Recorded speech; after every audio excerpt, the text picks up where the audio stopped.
Pinagpalang araw ng linggo ni muli po sa ating lahat. Ah, sa araw na ito po ay tatalakayin po natin ang pangyayaring naganap sa Exodus chapter 32.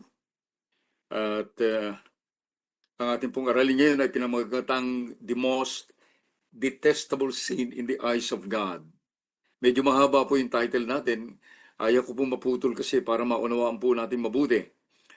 At ang ating pong lesson ngayon ay para pong may kaugnayan o karugtong in progression ng ating pong tinalakay sa nakarang linggo na pinamagatan po nating the sin that affected the entire human race. Kasi po ito ay may kinalaman din po sa pride. At dahil po wala tayong sapat na panahon, hindi na po natin magagawa po na magkaroon po tayo ng extensive o malawakan na paglalahad ng historical background kung paano po naganap ang lahat ng ito. Lalong-lalo na kung paano pinili ng Diyos ang Israel bilang kanyang sariling bayan na kung saan po ay kanya pong ipapakilala ang kanyang sovereign power at incomparable love. Ngunit at the same time po ay makukuha din natin doon na sila rin yung nakaranas ng matinding puot ng Diyos. Matindi kaysa sa mga ibang mga pangyayari. Hindi na po natin babasahin ang buong Exodus 32 dahil mahaba po para makabawas ng ating oras. At tayo po ay didiretso na po sa ating mga points na gusto po nating talakayin ngayon. Tayo po ay dumulog sa panalangin. Aming Ama na makapangyarihan sa lahat, luwalhatiin ang ngalan mo, Panginoon, sa iyong walang hanggang kabutihan, sa iyong kaluwalhatian, Panginoon, walang kapantay, sa iyong pag-ibig, Panginoon, na inukol mo sa amin, na kailanman hindi nagmamali, O Diyos. Amang Ama, salamat po sa panibagong araw, pribilehyo na ikaw ay pag-ukulan namin ng papurit pagsamba. At gayon din, Panginoon, upang patuloy po na magabayan ang bawat katuruan na nagmumula sa inyong banal na salita. Hiningi po namin ang paghahari mo sa aming kalagitnaan. Hiningi po namin na kaugnayin po ninyo ang bawat puso. Katagpuin po ninyo bawat isa ayon sa kanilang pangangailangan. At ipahintulot po ninyo, Panginoon, na magkaroon po ng kaganapan ang iyong mga naisin at palatuntunan sa buhay ng bawat isa sa amin. Salamat po. Samahan po ninyo kami sa nalalabing sandali. Turuan nyo kami na habang nakikinig, ay patuloy po na nag-uukol ng mataas na pagsamba sa inyong kabanal-banalang pangalan. Luwalhatiin ka aming Diyos sa pangalan ni Jesus na aming Panginoon at tagapagligtas. Amen. Amen. So, gaya po natin sinabi, hindi na po natin babasahin na buong Exodus 32, ngunit makikita po natin na sa pagkakahati-hati ng mga talata po ay maunawaan po natin ang mga bagay-bagay. Kaya agad-agad tutungo tayo sa point number 1, and this is about the overview of the topic. Ano po ba yung makikita natin? Kaya po overview ay titingnan natin kung saan nanggaling po yung background ko nang sa ganun magkaroon po tayo ng lalong mahigit na pang-unawa sa nilalaman ng Exodus 32. At doon po sa Exodus 19, kung mababasa po natin yun, ay maunawaan po natin na ang Panginoong Hesus po ay, ang Diyos, Ama, ay bumaba sa bundok ng Sinai na nasaksihan ang kanyang kagilagilalas na kapangyarihan, walang kapantay na kabanalan at kamanghamanghang kaanyuan. Bumaba po siya roon at sa kanyang pagbaba doon, tinawag po niya si Moses, kinausap niya si Moses at binigyan niya siya ng instruction na sabihin sa mga tao na matuto sila na sumunod sa kanyang tinig at sa kanyang sa kanilang tipan, sa kanyang tipan sa kanila. Dahil ibibigay ng Diyos sa Israel ang isang napakakaiba, mataas na kalalagayan, higit sa kahit na anong mga bansa. At kung ito ay kung tutugon ang mga tao ng pagtanggap nila sa matuwid na pamantayan ng Diyos. Ito po ang sinabi ng Diyos sa kanila. At ipinangako ng Diyos na sila ay magiging pag-aari na yamang pag-aari niya, treasured possession. Sila ay magiging bayan ng Diyos na binigyan ng mahigit na mataas na pagpapahalaga sapagkat sila ay may kaugnayan sa Kanya. They would be a holy nation, isang banal na bansa, morally pure at dedicated entirely to the service of God. Sila ay inilaan sa paglilingkod sa Diyos. Kung kaya't Kanyang iniligtas ang Israel mula sa pagkaalipin at ibinukod sila para sa Kanya. At ang mga tao naman ay buong puso na tumugon, nangako na sila ay susunod sa mga kautusan ng Diyos. At pagkatapos po nito, muli ay inatasan ng Diyos si Moses na bumaba mula sa bundok at pagkatapos pinababalik siya muli. At sa kanyang pagbabalik, sa pangatlong beses na kanyang pagbabalik, na siya ay umakyat sa bundok ng Sinai, dito ay ibinigay sa kanya ng Diyos ang mga kautusan.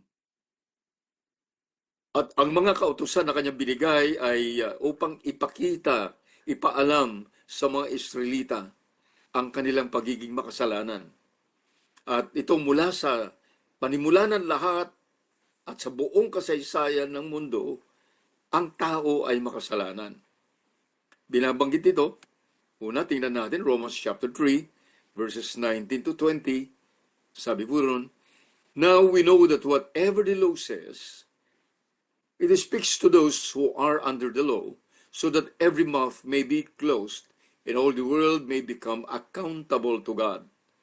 Because by the work of the law, no flesh will be justified in his sight. For through the law comes the knowledge of sin. Naunawaan ng tao ang kasalanan dahil sa kautusan. Sa verses sa Romans 7, verse 7, ay idinugtong pong ganito. What shall we say then? Is the law sin? May it never be. On the contrary, I would not have come to know sin except through the law, for I would not have known about coveting if the law had not said, you shall not covet. So makikita po natin, ang kautusan ang naging kadahilanan ng tao ay nagkaroon ng kamalayan patungkol sa kasalanan. So kaya po ibinigay ng Diyos yun. Point number 2 is the idolatry, the greatest abomination committed by Israel against God. Kaya po dito ay dito po tayo magpapasimula sa Exodus 32 na pagkatapos po ng 40 days and 40 nights na si Moses po ay nasa itaas ng Mount Sinai, doon po ay sinabi ng Diyos sa kanya na yung mga tao ay sinira nila ang kanilang mga sarili dahil sila ay gumawa ng matinding rebellion laban sa kautusan ng Diyos. Binanggit ito ng verses 7 to 9. Ito po sabi, nandun pa po si Moses sa taas, kausap niya Diyos. Then the Lord spoke to Moses, go down at once, for your people whom you brought up from the land of Egypt have corrupted themselves. They have quickly turned aside from the way which I commanded you at them. They have made for themselves a molten calf, and have worshipped it, and have sacrificed it, and said, this is your God, O Israel, who brought you up from the land of Egypt. The Lord said to Moses, I have seen the people, and behold, they are an obstinate people. Ang tindi po. Napakatigas ng ulo ng mga Israelita. At dito, hihimay-himayin po natin ng konti. Letter A, the Lord burned with anger on the obstinate people. Kaya po, ang ayaw, tinatanggihan na sana ng Diyos na ang napag-aari niya ang mga Israelita. Binanggit po yun kanina sa verse 7. At sinabi ng Diyos sa kanila na wawasakin niya, sisirain niya yung mga tao. Verses 9 to 10, binanggit po doon. Ano po, sabi doon, the Lord said to Moses, I have seen these people, and behold, they are an obstinate people. Now then, let me alone, that my anger may burn against them, and that I may destroy them. And I will make of you a great nation. Galit na galit ang Diyos sa kanila. Nag-aapoy sa galit dahil nga sa kanilang ginawa. At kung bakit nagkaganito, yung mga tao, ng 40 days, na sa panahon ng 40 days and 40 nights na si Moses ay nasa taas ng bundok, ang mga tao ay naligalig na. Nag-aalala sila, naligalig sila, na ubusan na sila ng pasensya, ng pagtitiis sa paghihintay sa muling pagdating ni Moses sa kanyang pagbaba. At sa kanilang takot na hindi na babalik si Moses sa kanila, naghahanap na sila ng kahalili ni Moses na gagabay sa kanila at magbibigay sa kanilang kalakasan sa kanilang paglalakbay. At hindi lang naman ito, maraming beses sa aklat ng Exodus sa mga Israelita po ay paulit-ulit na naging insensitive. Parang wala na silang pagkaunawa, paulit-ulit na nagrebelde laban sa Diyos, nagrebelde laban sa kamanghamanghang pagpapadama ng kabutihan ng Diyos. Yun po yung matinding problema. Isip-isipin po natin to. Habang si Moses po ay nasa rurok ng kanyang espiritual na kadagumpayan, yung mga tao naman ay bumagsak, napakabilis na bumagsak sa kanilang espiritual na kalalagayan. Napakadali nilang makalimutan ang kapangyarihan, ang kabutihan, at ang pag-ibig ng Diyos sa kanila na paulit-ulit niya na ipinabadama sa kanilang mga buhay. Ganun po katigas yung mga tao. Kaya yung pagkaligalig ng mga taong ito ay humantong sa pagkawala ng kanilang pananampalataya na napunta sa kanilang pagre-rebelde laban sa kabutihan ng Diyos. Kaya ang kanilang ginawa, kanilang pinilit si Aaron, na yung kanilang pansamantalang leader, nung si Moses ay nasa taas ng bundok. Si Aaron na kapatid ni Moses. Pinilit nila si Aaron na gumawa ng Diyos-Diyosan na gagabay sa kanila. Diyos-Diyosan na nakikita nila, isang bagay na nakikita nila, na kanilang susundin na sa pag-aakala na si Moises ay hindi na babalik. Hindi na muling mananaog. Sa madaling salita, inipon ni Aaron lahat ng mga alahas, yung mga hikaw ng mga tao, at nung maipon ito ay nakalikha siya, gumawa siya ng gininto ang baka, golden calf. At yung imahe ng baka na yun na yari sa ginto, sinabi niya sa mga tao na ito ang inyong Diyos na naglabas sa inyo mula sa pagkaalipin sa Ehipto. Binanggit yan sa verses 1 to 6. Basahin natin yun. Now when the people saw that Moses delayed to come down from the mountain, the people assembled about Aaron and said to him, Come, make us a God who will go before us. For this Moses, the man who brought us up from the land of Egypt, we do not know what has become of him. Aaron said to them, Tear off the gold rings which are on your ears of your wives, your sons, your daughters, and bring them to me. Then all the people tore off their gold rings which were in their ears, and brought them to Aaron. So ito po, dinala nila. He took this from their hands and fashioned it with a graving tool and made it into a molten calf. And they said, "This is your God, O Israel, who brought you up from the land of Egypt." Now when Aaron saw this, he built an altar before it, and Aaron made a proclamation and said, "Tomorrow shall be a feast for the Lord." So the next day they rose early and offered burnt offerings and brought peace offerings, and the people sat down to eat and drink and rose up to play. Ito na po yung kanilang ginawa. Isang idol lang naman kanilang ginawa, isang Diyos ang kanilang ginawa na pagpapakita na parang sinasabi nila na yung ginintong baka na yon ay parang representation ng Diyos. Dahil yun ang sinabi ni Aaron na nagligtas sa kanila mula sa pagkaalipin. Naglabas sa Egypt. Para bang sinasabi niya, parang kahalili o representation ng Diyos. At habang ang Diyos ay nasa itaas pa ng bundok, nakausap si Moses, nung sinabi yung mga pangyayaring ito na nagaganap, nakiusap si Moses sa Diyos. Inihingi niya ng kahabagan ang mga tao alang-alang sa kanyang tipan sa kanila. At dahil dito, napaglubag ang kalooban ng Panginoon, na hindi na niya itutuloy yung matinding pagpupuksa sa mga tao, alang-alang sa kanyang tipan kay Abraham, kay Isaac at kay Jacob.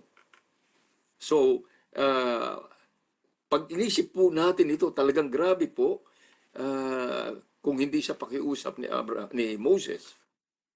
Letter B, the sin of idolatry gives birth to more sinful acts.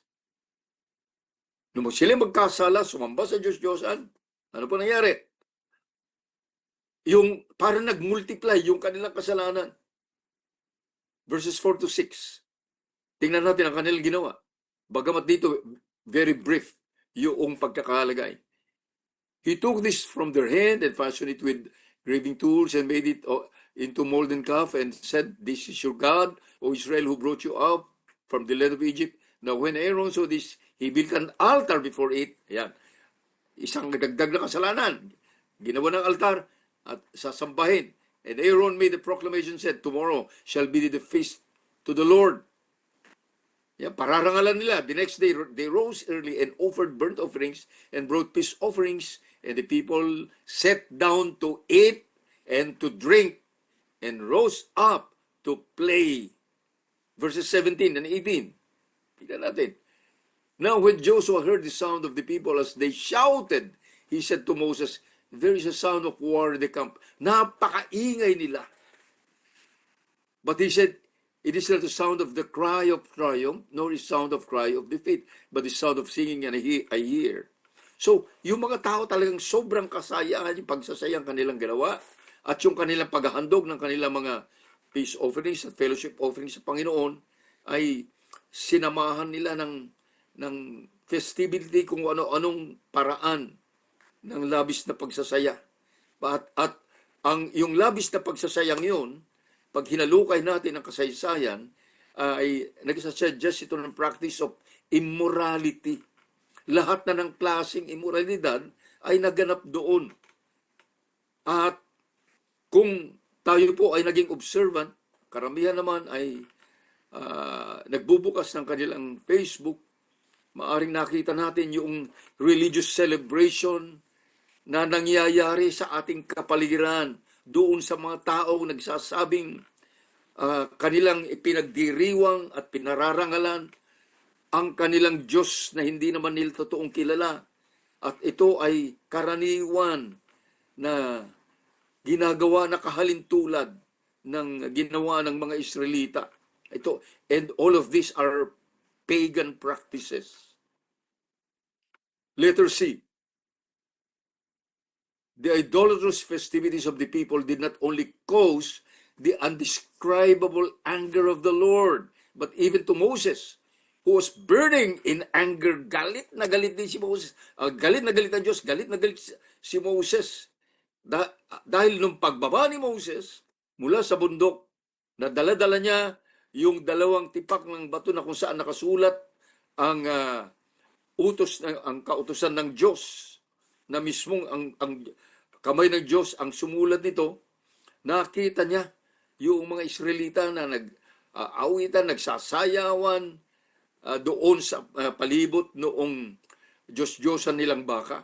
At sa galit ni Moses, winasak niya, inihampas niya yung dalawang lakip ng bato na kung saan nakasulat ang kautusan ng Diyos. At yung pagkawasak na yon ay sumisimbolo na sinira nila ang kanilang tipan sa Diyos. At pagkatapos nun, ang ginawa ni Moses, yung baka na kanilang sinasamba, nayari sa ginto, kanyang sinunog at pinulbos niya, at pagkatapos, ihinalo niya sa tubig at pinainom sa mga tao. Nandun yun sa verses 19 and 20. Tingnan natin. And it came about as soon as Moses came near the camp, that he saw the calf and the dancing, and Moses' anger burned, and he threw the tablets from his hands and shattered them at the foot of the mountain. He took the calf which they had made and burned it with fire, and ground it to powder, and scattered it over the surface of the water, and made the sons of Israel drink it. Pinulbos niya, hinalo sa tubig, pinainom doon sa mga tao. Ang tindi po sa tindi ng galit niya na sa ganito nangyari. At yung pagpapainom niya ng pinulbos na Diyos-Diyos ang baka na ito ay sumisimbolo po ng kinakailangan pasanin ng mga Israelita ang bigat ng kanilang kasalanan. Doon po sa verse sa Deuteronomy 9:20, unang-una po noong hinugis, isipin po natin, si Aaron mismo ang humugis doon sa ginito ang baka, at kung kaya't ang Diyos ay galit na galit din kay Aaron at handa na niyang patayin si Aaron kung hindi lamang ipinanalangin ni Moses. Binanggit yun sa Deuteronomy 9 verse 20, pero hindi na po tayo pupunta. Talagang papatayin ng Diyos sana si Aaron dahil sa tindi ng kasalanan ng kanyang ginawa. Ngunit nakiusap pa rin at nanalangin si Moses para sa kanya.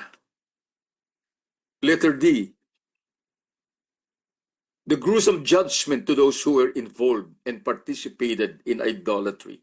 Ano nangyari? Yung kahatulan, yung kalunos-lunos na kahatulan doon sa mga sumamba at nakisama sumamba doon sa Diyos-Diyosan nila. Verses 25 to 28. Ito po yung nangyari. Now when Moses saw that the people were out of control, for Aaron had let them get out of control to be a derision among their enemies, then Moses stood in the gate of the camp and said, whoever is for the Lord, come to me. And all the sons of Levi gathered together to him.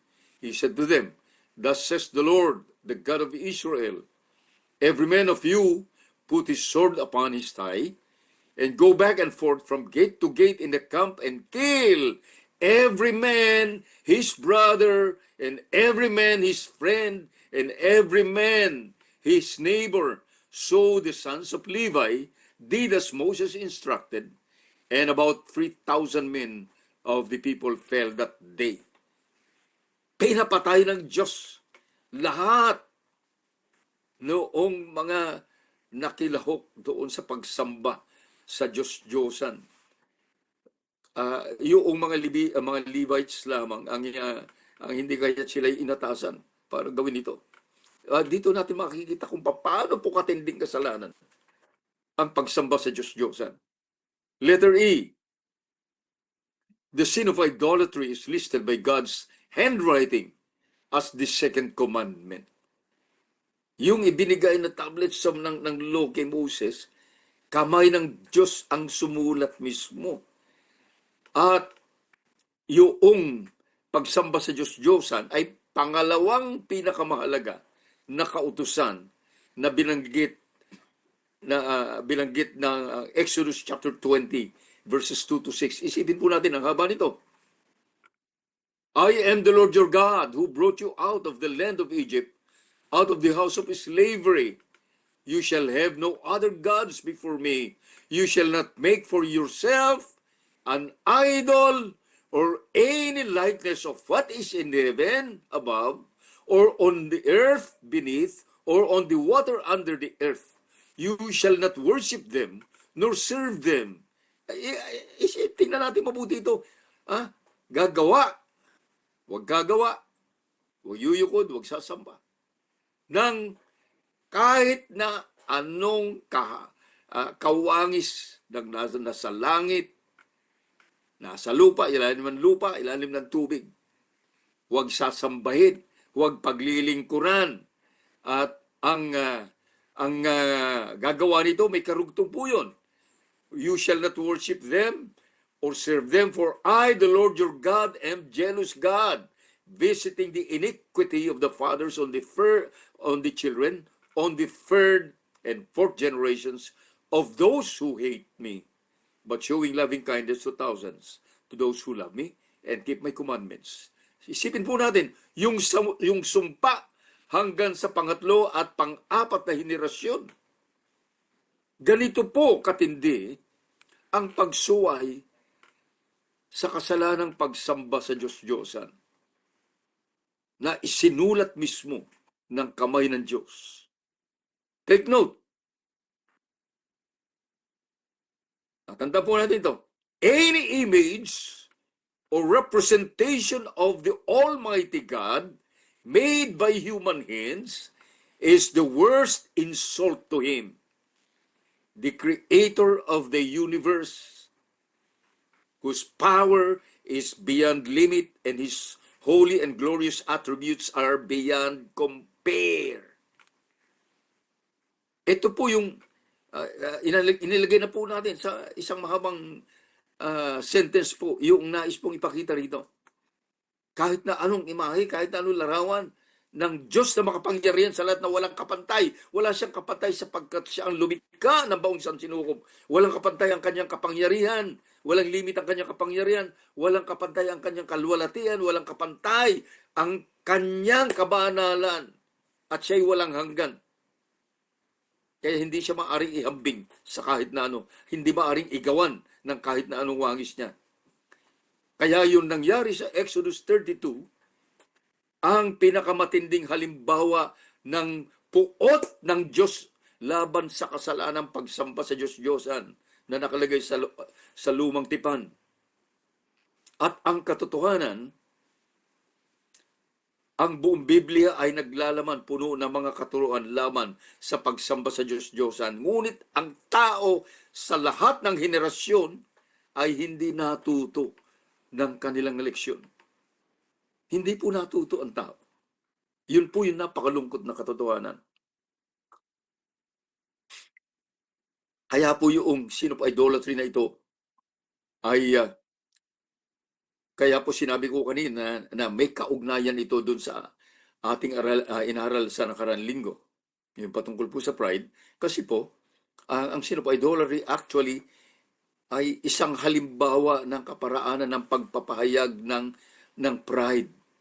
Bakit po? Kasi ang tao ay dumidepende sa kanyang sariling kaparaanan at gumagawa ng kanyang sariling naisin, lalong-lalo na kung paano niyang ninanais na ihayag ang kanyang kaparaanan na makita ang Diyos. Sariling paraan ng tao. Ang taong lumilikha ng kanyang sariling idea kung ano ang Diyos. Ang Diyos na walang kapantay sa kapangyarihan, walang kapantay sa kalulatian, walang kapantay sa kabanalan, at walang hanggan. Kaya po, napakatindi po ito. Kaya, para po itong kaugnay pa rin ng pride. Kumbaga ay, anak, pa rin ng pride. At ang nakakalungkot na glaring evidence, naglulumantad na ebidensya na kung papaano katindi ang kasalanang ito sa lahat ng henerasyon ay ang nangyayari na intentional rebellion ng maraming churches na nagsasabing naniniwala sa Diyos. Ngunit hanggang ngayon, makikita na sa harapan ng maraming mga simbahan, yung mga gusali ng simbahan, ang nakalagay ang 10 utos ng Diyos, ngunit nawawala ang pangalawang utos. Tingnan po ninyo lahat ng simbahan na nandun ang 10 Commandments. Yung number 2 commandment nawawala. Yung number 10 hinati sa 2 upang sa ganon, ito ay maging 10 pa rin. At ito ay patunay na ang practice of idolatry na mula sa sinaunang kapanahunan na ginagawa ng mga pagano ay nagpapatuloy hanggang sa ating kapanahunan ngayon.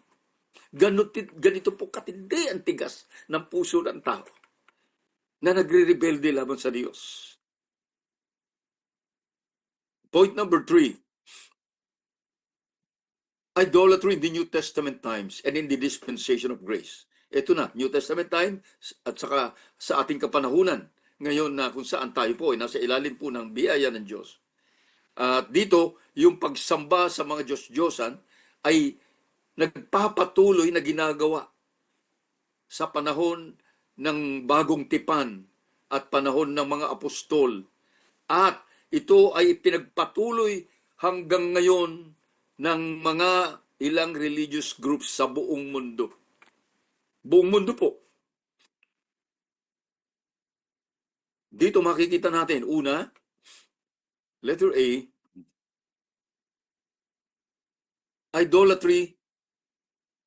idolatrous worship is visible objects, continued even in the New Testament times. Idolatrous worship or idol worship dapat ito. Hindi idolatry worship. Idol worship on visible objects continued even during the New Testament times. Dito po ay napansin ito ni Paul sa Acts chapter 17. Makikita po natin, mahaba-haba, babasahin po natin. Now while Paul was waiting for them at Athens, his spirit was being provoked within him as he was observing the city full of idols. So he was reasoning in the synagogue with the Jews and the God-fearing Gentiles, and in the marketplace every day with those who happened to be present. And also some of the Epicureans and Stoic philosophers were conversing with him. Some were saying, "What would this idle babbler wish to say?" Others, he seems to be a proclaimer of strange deities because he was preaching Jesus and the resurrection. And they took him and brought him to the Areopagus, saying, "May we know what this new teaching is which you are preaching?" Binubuo po natin para makita po natin yung kabuuan ng kwento. Ano po? "For you are bringing some strange things to our ears. So we want to know what these things mean." Now all the Athenians and the strangers visiting there used to spend their time in nothing other than telling or hearing something new. So Paul stood in the midst of the Areopagus and said, "Men of Athens, I observe that you are very religious in all respects. For while I was passing through and examining the objects of your worship, I also found an altar with the inscription, 'To an unknown God.' Therefore, what you worship in ignorance, this I proclaim to you. The God who made the world and all things in it, since is the Lord of heaven and earth, does not dwell in temples made with human hands, nor is he served by human hands as though he needed anything, since he himself gives to all people life and breath and all things. And he made from one man every nation of mankind to live on earth, on all the face of the earth. having determined their appointed time and the boundaries of their habitation, that they would seek God, if perhaps they might grope from him and find him, though he is not far from each one of us. For in him we live and move and exist, as even some of our own poets have said, for we also are his children. Being then the children of God, we ought not to think that the divine nature is like gold or silver or stone, an image formed by the art and the thought of men. Therefore, having overlooked the times of ignorance, God is now declaring to men that all people everywhere should repent, because he has fixed a day in which he will judge the world in righteousness through a man whom he has appointed, having furnished proof for all men by raising him from the dead. Now when they heard of the resurrection of the dead, some began to sneer, but others said, we shall hear you again concerning this. So Paul went out of their midst, but some of men joined him and believed, among whom also were Dionysius and Areopagites and a woman named Damaris and others with him. So dito makikita po natin, noon pa man ay tuloy-tuloy na po yung ginagawa nilang yan at nagpapatuloy. Makikita po natin na doon mismo, doon po kasi sa lugar na yun, ay yung kanilang mga Diyos-Diyosan po mula doon sa pier hanggang sa syudad po ay napakarami. Kaya ito sinabi po ni Paul. Marami ang hindi naniwala at merong mga naniwala at nanampalataya sa Diyos. Makikita po natin na yung idol worship o yung pagsamba sa mga imahe sa mga Diyos-Diyosan ay patuloy pa rin hindi lamang noon unang panahon, kundi panahon ng bagong tipan at hanggang sa ating kapanahunan ngayon ay maraming religious group na nagsasabing sila Kristiyano, ngunit ginagawa nila ito sa higit na mas malawakang kaparaanan. Sa ating kapanahunan ngayon, mas malala po. At gaya noong panahon na yon, mga tao po ay nanatiling insensitive. Hindi nauunawaan, hindi nararamdaman, hindi nadarama. Ibig sabihin po, tumigas ang puso ng tao. They claim to believe in God and in the Bible as the Word of God, and yet they do not have the desire to open, to search, and to know the truth from the Bible. Kaya po yung kanilang mga religious celebrations and festivities na sinasabi ng kaparaanan upang parangalan nila ang Diyos, sambay nila ang Diyos, ay sa totoo lamang po ay karumal-dumal sa mata ng Diyos, kinapupuutan ng Diyos, sapagkat hindi maari na iukol sa kahit na anong bagay na likha ng kamay ng tao ang parangal sa Diyos. Isaiah 42 verse 8. I am the Lord, that is my name. I will not give my glory to another, nor my praise to graven images. Malawak po ito. Maikli yung talata, ngunit malawak po ito. Titingnan po natin mabuti yan. Kaya po, lahat ng mga religious activities na ginagawa ng tao ngayon, yung ating binabanggit ay acts of rebellion to God. Pagre-rebelde po ito.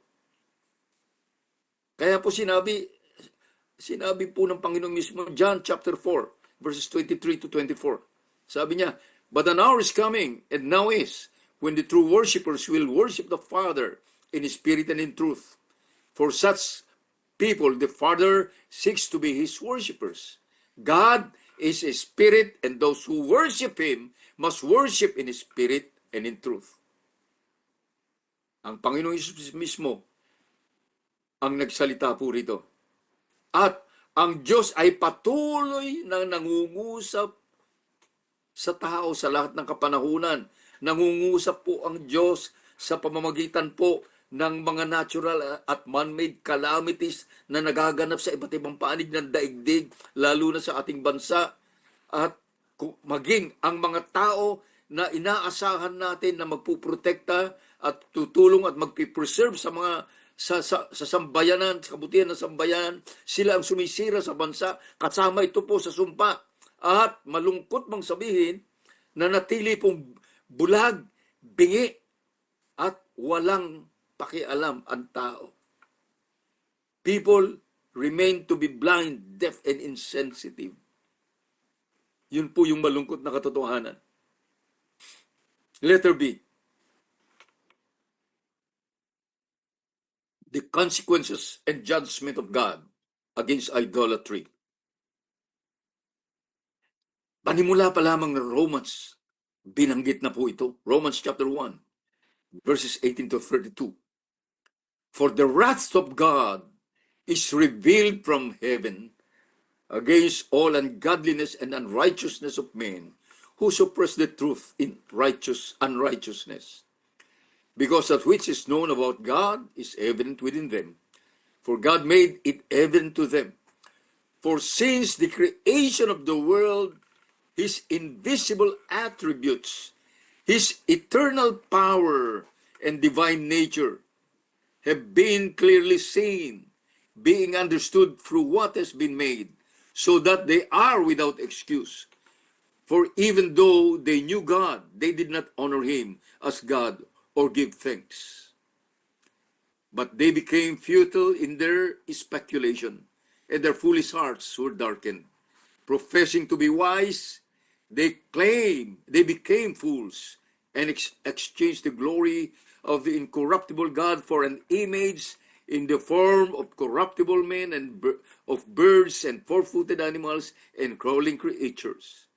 Therefore, God gave them over in the lust of their hearts to impurity, so that their bodies should be dishonored among them.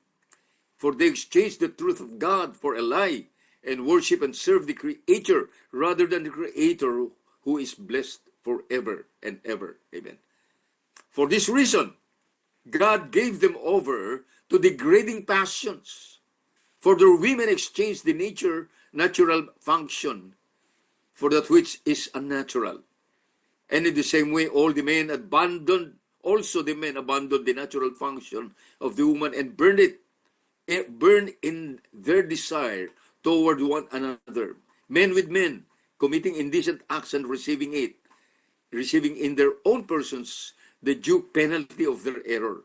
And just as they did not see fit to acknowledge God any longer, God gave them over to a deprived mind, to those things which are not proper. Ito po yung matindi ron. Yun po yung sumpa. Being filled with all unrighteousness, wickedness, greed, evil, full of envy, murder, strife, deceit, malice. They are gossips, slanderers, haters of God, insolent, arrogant, boastful, inventors of evil, disobedient to parents, without understanding, untrustworthy, unloving, and merciful. And although they know the ordinance of God, that those who practice such things are worthy of death, they not only do the same, but also give hearty approval to those who practice them. Antindi po nitong panimula ng aklat po ng Roma.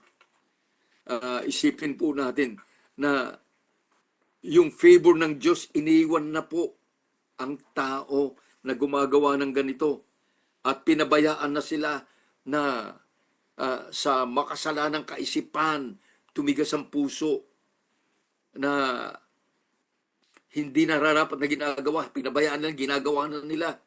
Kasi parang wala na silang pag-asa. Patuloy nilang ginagawa ang mga karumal-dumal na gawain na walang conviction. Kaya po ito horrible judgment, kalunos-lunos na kahatulan ng Diyos, kasi sila ay wala ng pag-asa sa kahabagan ng Diyos. Ang lungkot po, ang saklap. At dahil tayo ay wala na sa ilalim ng kautusan, kundi nasa ilalim na po tayo ng biyaya ng Diyos, maaari pong hindi na i-apply sa atin ng Diyos yung malupit na kahatulan niya sa Old Testament. patungkol sa kasalanan ng pagsamba sa Diyos-Diyusan ano panahon na yon. Ngunit at yung kanyang puot ay medyo ah, marahil po nabawasan ang kanyang puot, ngunit hindi ibig sabihin ay mas magaan na kaparusahan. Kasi po, yung judgment, yung kahatulan ay pareho din. Lahat ng mga rebelde ay nakatakda o itinakda na sa walang hanggang kalunos-lunos na dagat-dagatang apoy. Maaaring hindi na tayo agad, ay hindi gaya ng ginawa sa Israelita na agad-agad pinapatay. Maaaring hindi ngayon, hindi na ganun ngayon dahil panahon ng grace. Gayunpaman, ang hahantungan ay doon pa rin. Dahil itinakda na sila.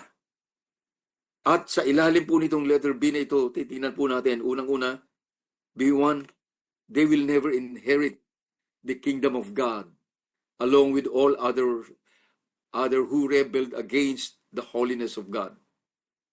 Yan. Hindi sila maaari na maging kabahagi pa ng kaharian ng Diyos. Yun, makikita natin yun. 1 Corinthians chapter 6, verses 9 to 10. Or do you not know that the unrighteous will not inherit the kingdom of God? Do not be deceived. Neither fornicators, nor idolaters, nor adulterers, nor effeminate, nor homosexuals, nor thieves, nor the covetous, nor drunkards, nor revilers, nor swindlers will inherit the kingdom of God. Ibig sabihin, nakatakda na yung mga ganun. Ano magagawa? Pangalawa po, B2, they will be thrown into the eternal lake of fire. At dito na po, yung kahatulan talaga, Revelation chapter 21, verse 8. But for the cowardly and unbelieving and abominable and murderers, cowardly po, yung mga hindi kayang manindigan sa pananampalataya, ang ibig sabihin. And immoral persons and sorcerers and idolaters and all liars, their part will be in the lake that burns with fire and brimstone, which is the second death. Kaya hindi po natin maaring gagawing easy lang ang kasalanan ito. Kasama pala ang pagiging sinungaling. Point number 4. Idolatry in this present age has gone too far. Ano pong ibig sabihin natin dito? Lumawak yung kasalanan ito. Lumawak ng scope. Matthew 6 verse 21. For where your treasure is, there your heart will be also. Ano po yun? Yung naghahari sa iyong puso, kung ano yung tunay na pinapahalagahan mo bilang kayamanan mo, yun ang naghahari sa iyong puso. And that's your idol. Verse 24. No one can serve two masters, for either he will hate the one and love the other, or he will be devoted to one and despise the other. You cannot serve God and wealth. Idolatry. So, makikita po natin, kinover po ng kasalanan ito ang higit na mas malawak na kaparaanan ng kasalanan na mas malawak na kahulugan sa buhay ng tao mula sa mga bagay na nakikita at nahawakan na gawa ng mga pagan worship at hanggang sa mga bagay na hindi nakikita dahil ito ay nasa loob ng puso ng tao. Nag-occupy na ito ng higit na mas mataas na priority kaysa sa Diyos. Dahil itong binibigyan ng sa mundong ito, yung mga bagay sa mundong ito, binibigyan ng higit na pagpapahalaga kaysa sa Diyos at yung mga concerns ng kaharian ng Diyos. So, sa madalit salita, kahit tawag ka ng tawag sa Diyos, ngunit higit na mas mahalaga sa iyo ang mga bagay na nasa sanlibutan ito, ibig sabihin na hindi totoo na ang Diyos ay ang Diyos mo. Letter A, in a clearer sense, anything that is given greater or higher importance than God or the things of God is an idol. Yan. Nilinaw na po natin, sinimplify na po natin na kahit na anong bagay na nakakahigit ang pagpapahalaga kaysa sa Diyos, yun ang iyong Diyos-Diyosan. So, ano po yung mga bagay na yun? Maaring ito ay material, maaring ito ay tao, maaring ito ay emosyon, maaring ito ay ambisyon, maaring ito ay trabaho o propesyon, maaring ito ay mga makamundong prinsipyo ng buhay, at higit sa lahat, yung si ikaw, the self, si ako, si ikaw. Lahat ng ito.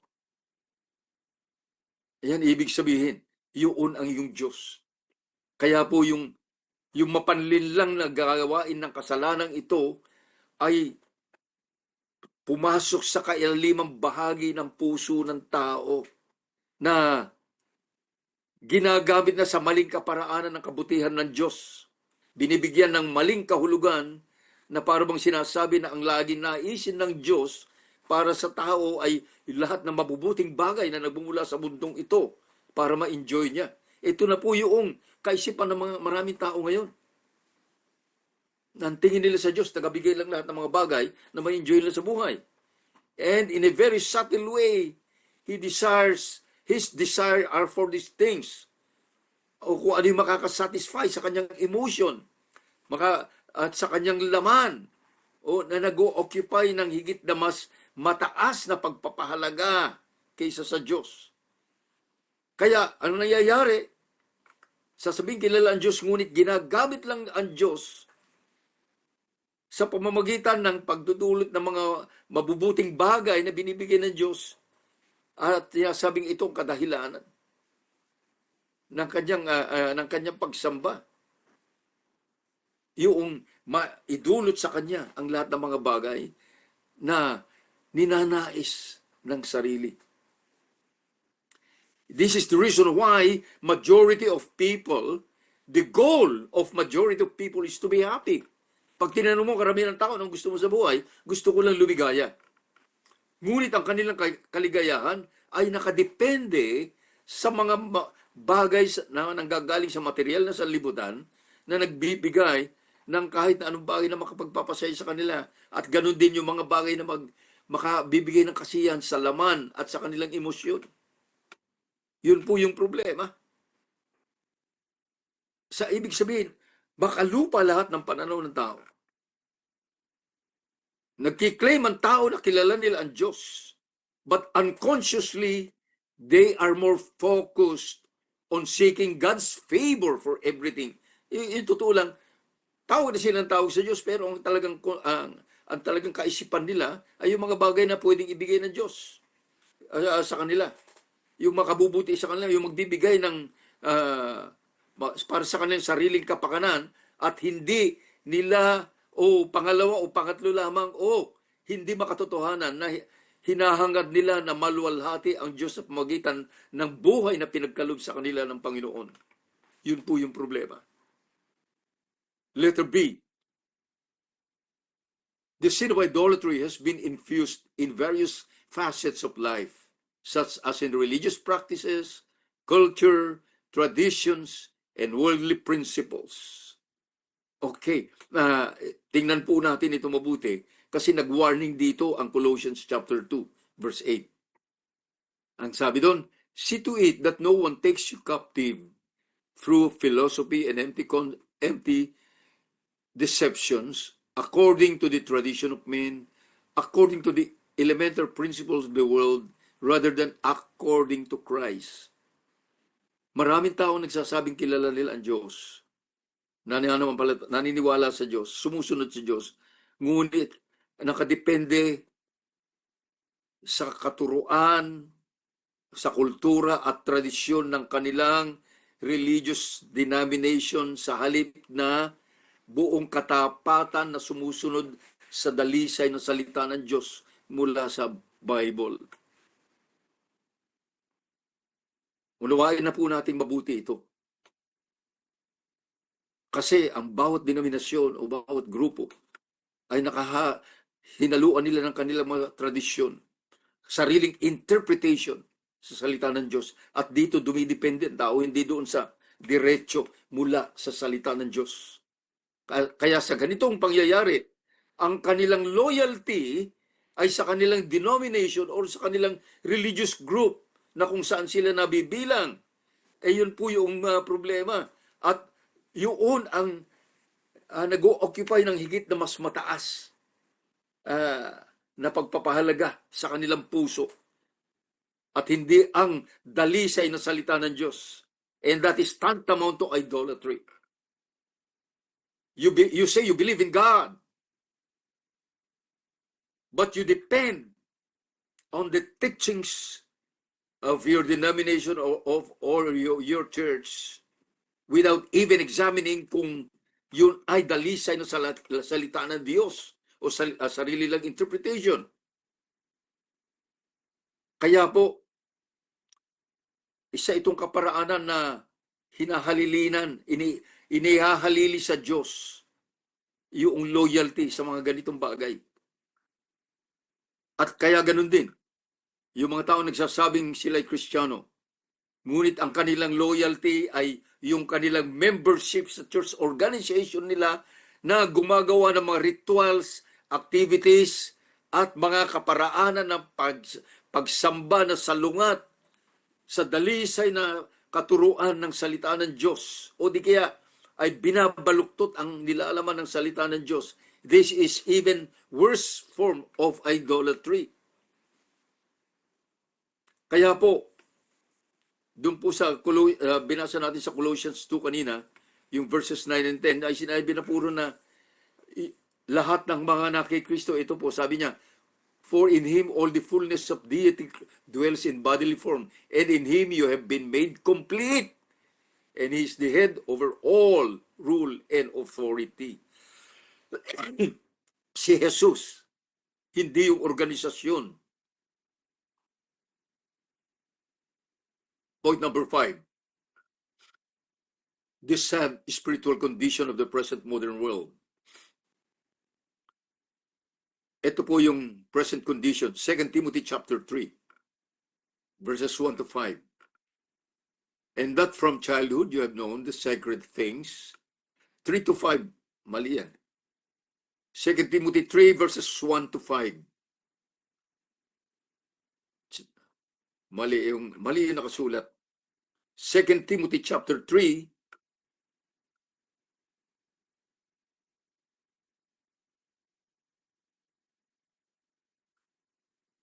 verses 1 to 5. Sabi po rito, but realize this, that in the last days, difficult times will come.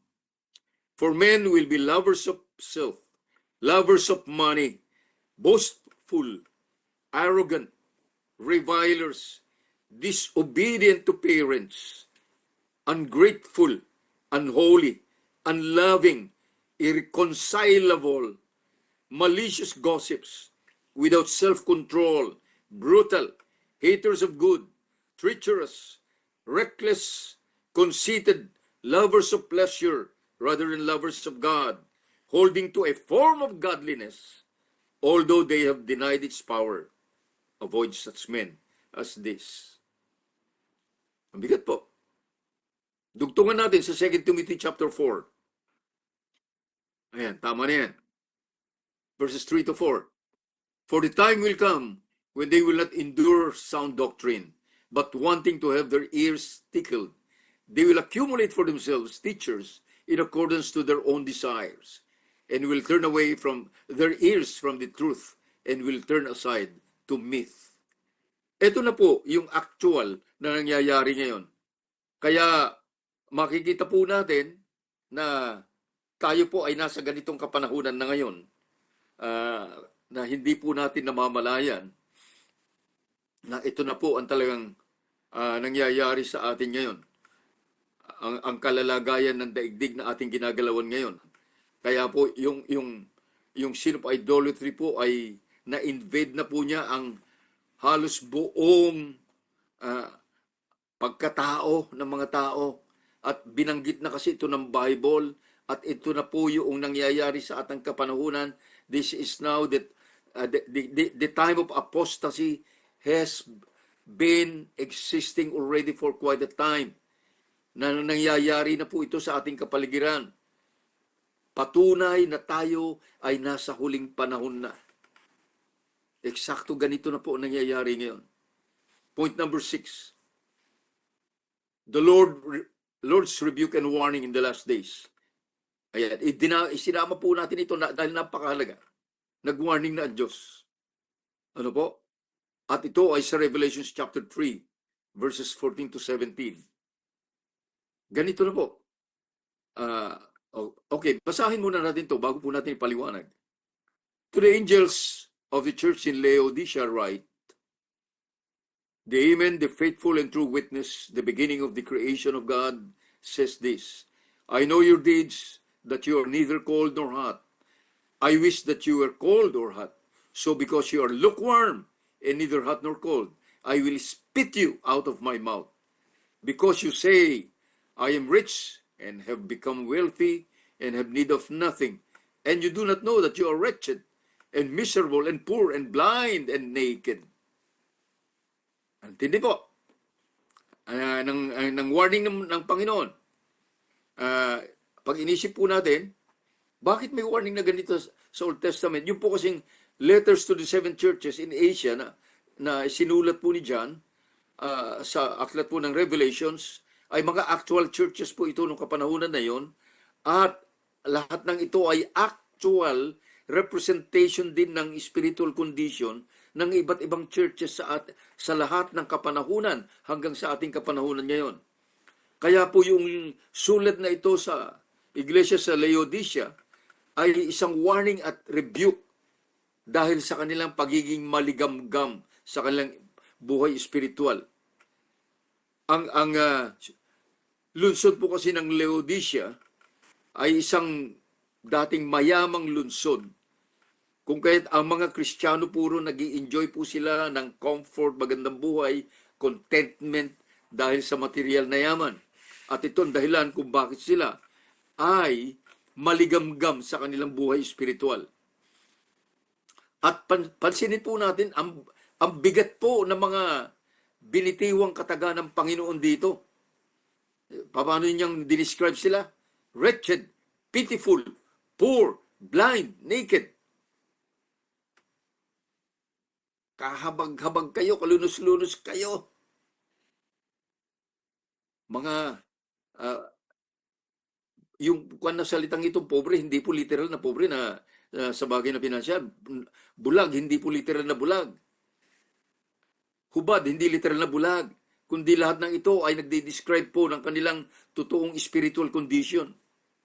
They were exposed to sin and shame. Yung kanilang righteousness, ang kahalintulad ay maruming basahan na hindi magawang ipantakip sa kanilang karumihan. Yun po yung punto dito. Hindi nila makita yung totoong kalalagayan nila dahil hindi naman sila dumadaan sa prosesyo ng pagpapabanal o process of sanctification dahil hindi nakikita sa kanila yung katibayan ng kanilang pagiging matuwid, yung proof of their justification. Kung sila ay napawalang sala, wala makitang pruweba. Sila ay nabihag ng self-conceit. Sobrang pagmamahal sa pagpapahalaga sa sarili. Nabihag ng self-delusion o nalinlang sila ng kanilang sarili. Dahil sila ay punong-puno ng pride. Kaya hindi nila nakikita yung panganib na akala nila ay wala, akala nila alam nila, hindi nila alam. Kaya sa katotohanan, sabi ko kanina, mula sa panahon na yon hanggang sa ating kapanahunan, lahat ng ito applicable. At makikita natin napakarami mga churches at Christians sa ating kapanahunan ngayon na nasa ganitong kalalagayan, nasa ganitong spiritual na kalalagayan. Ngunit gaya ng mga Kristiyano sa Laodicea, hindi nila alam na sila ay nasa panganib, humaharap sa isang matinding panganib. Kasi po, komportable sila nai-enjoy nila material na bagay o kahit na konti lang na enjoyment, nalilibang na sila at hindi nila namamalayan na sila ay nagiging maligamgam sa kanilang spiritual na kalalagayan. Kasi pag sinabi po maligamgam, paano bang kwan ito?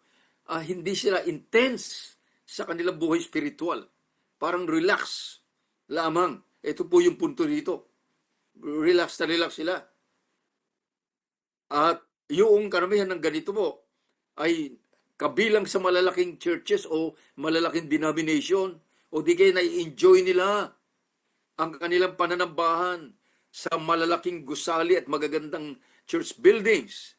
At dahil sa na-enjoy nila yung lugar na yun, akala nila sila ay higit na nasa mabuting spiritual na kalalagayan kaysa sa iba. Dahil ini-enjoy nila ang kasaganaan sa material na bagay,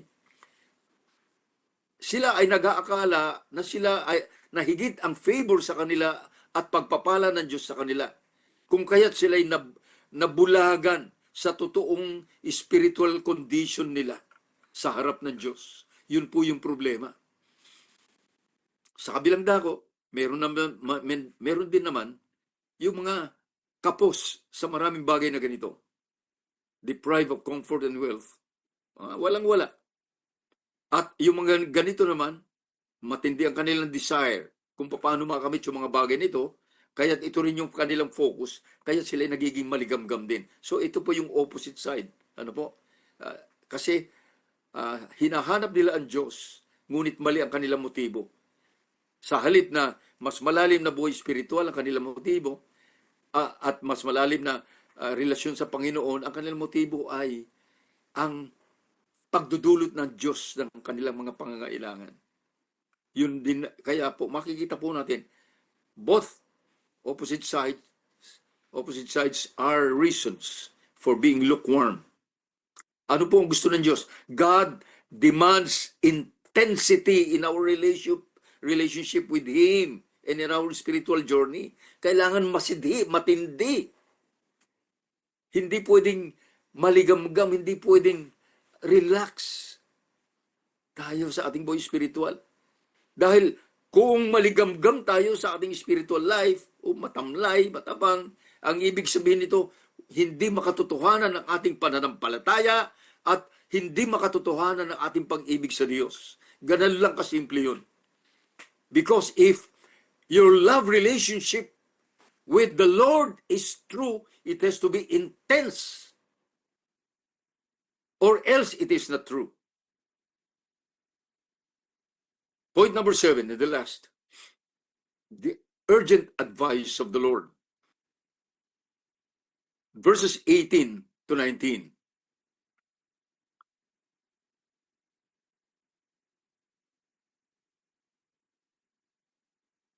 Hindi dyan sa, ang sinasabi natin, I'm sorry, doon pa rin tayo sa Revelations pa rin. Revelations 3 verses 18 to 19.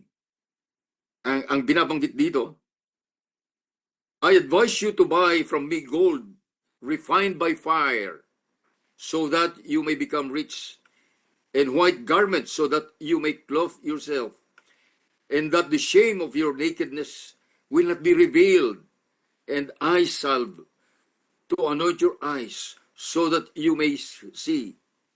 Those whom I love, I reprove and discipline. Therefore, be zealous and repent. Okay. Ito po yung punto rito na sinasabi ng Panginoon. Ito po yung urgent advice niya. Dahil po ang message ng Diyos ay yun pa rin po hanggang sa ating kapanahonan ngayon. Na yung message noong panahon na isinulat ito sa church in Laodicea ay very timely na message din sa ating kapanahunan ngayon, na kinakailangan po nating tingnan na ito ay para sa atin. Ang unang-una na sinabi ron, buy from me gold refined by fire. Kaya po binanggit ito, yung lungsod ng Laodicea po ay mayaman, ang church ay mayaman, kaya sagana sila sa material na yaman, ngunit kapos sila sa spiritual na yaman. Kaya ang sinasabi ng Panginoon dito ay ipamuhay ninyo ang mga bagay na magbibigay ng kalwalatian sa Diyos upang kayo ay maging totoong mayaman. Ito po yung punto niya rito. Letter B, yung white clothes, sumisimbolo ito ng righteousness. Nasabi ay, gugulin niyo ang inyong buhay sa matuwid na pamumuhay. At ito ang tatakip sa inyong kahubaran. Iyon po yung punto ron na gusto niya pakita. At pangatlo, letter C, put salve in your eyes so that you can see. Ito po kasing ointment sa mata na doon po sa Laodicea ay meron po kasing pharmacy doon na kilalang kilala sa ointment sa mata. Ngunit ang sinasabi po rito ay yung mga tao hindi nila nakikita ang katotohanan. Kaya meron sila, kung paano po noon, kahit ngayon ay maraming ganito, sila ay nasa malalaking church building, malalaking gusali. Sila ay nasa malalaking churches. At ito ang ginagawa na sukatan ng tao ng kanilang spiritual condition na hindi nila alam, ito ay panlabas lamang. Hindi nila alam na sila ay bulag sa katotohanan. Kaya, ang sabi ng Panginoon, kailangan natin ang spiritual na paningin upang makita natin ating totoong kalalagayang spiritual at maunawaan natin na kailangan natin ang magsisi sa ating spiritual pride. At dahil kung hindi, inilalagay natin sa panganib ang ating kinabukasang walang hanggan. Ito po yung punto ron. We all need to repent and the sin of pride which Satan implanted in our hearts and minds. So, ano po ang punto rito? Repent, pagsisihan, yung sin of pride, ano po? At higit sa lahat, kasi po talagang naitanim nito na malalim sa puso ng tao. Kinakailangan mamatay yung sin of pride na yun sa ating mga puso. Balikan po natin ang Revelation 3:19 and 20. Those whom I love, I reprove and discipline. Therefore be zealous and repent. Behold, I stand at the door and knock. If anyone hears my voice and open the door, I will come in to him and will dine with him and he with me. So, ano po yung sinasabi ng Panginoon dito? Tanggapin po natin yung rebuke ng Panginoon, yung pagsaway niya sa atin dahil po mahal tayo ng Diyos. At gusto niya na tayo ay lubos-lubusang sumuko sa kanyang kapangyarihan. Yung sa sovereign power and authority of the Lord sa ating buhay. Kung kaya't yung mga totoong nakikinig ngayon at naririnig ang tinig ng Diyos, siya'y kumakatok sa ating mga puso. At yung mga nagsasabing sila'y Kristiyano, sa sandaling binuksan mo ang iyong puso at hayaan mo, pinasakop mo ng lubos-lubusan ang iyong sarili sa Kanya, you will surely enjoy the wonderful, intimate fellowship with the Lord and the marvelous grace of God in this life and until eternity. Tayong lahat ay dumulog sa panalangin.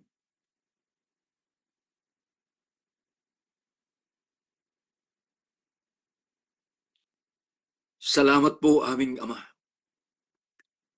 Luwalhatiin ka sa kataas-taasan, o Diyos na banal.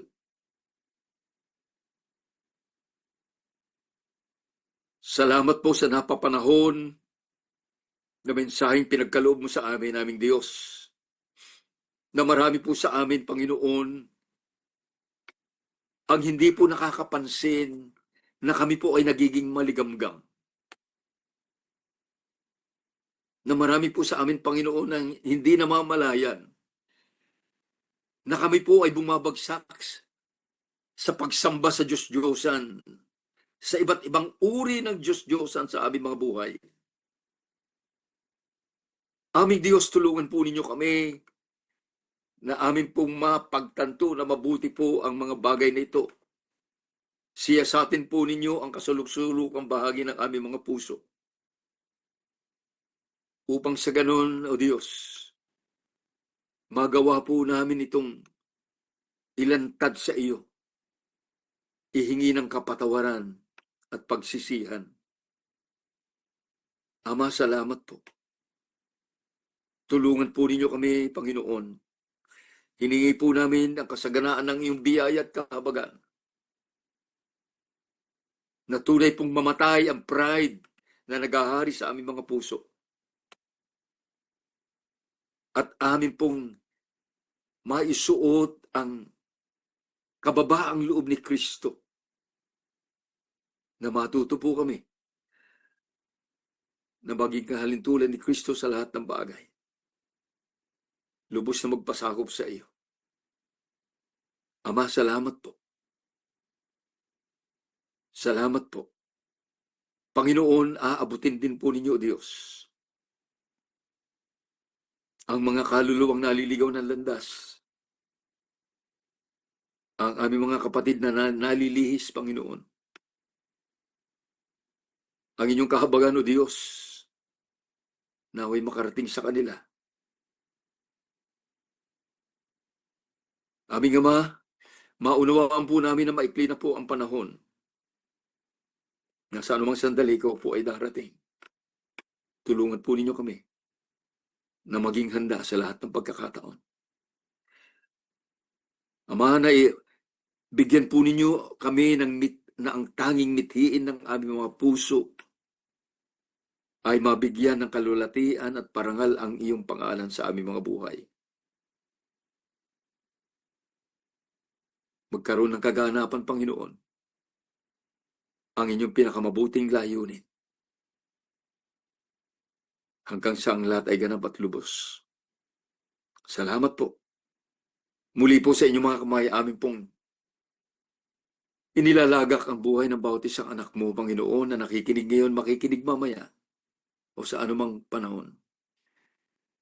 Aming Diyos, nasasamahan po ninyo sila sa kanilang lakbayin sa buhay, sasamahan po ninyo sila sa mga panahon ng kanilang pagsubok, sa panahon ng kanilang pagdurusa at maging sa panahon ng kanilang kagalakan. Na manatili po silang tapat sa iyo. Pagkalooban po ninyo sila ng kakayahan, Panginoon, na malagpasan ang lahat ng pagdurusa at pagsubok. At mga nasa katagumpayan, pagkalooban po ninyo ng kababaang loob, O Diyos, na sa kabila ng lahat matutong patuloy na nagpapasakop sa iyo. Salamat po. Sa inyo lamang lahat ng papuri, pagsambat, paglulahati sa makapangyarihang pangalan ni Kristo Jesus, na namumuhay at nag-aahari sa piling mo sa pakikipisan ng banal na Espiritu, isang Diyos, magpakasawalang hanggan. Amen.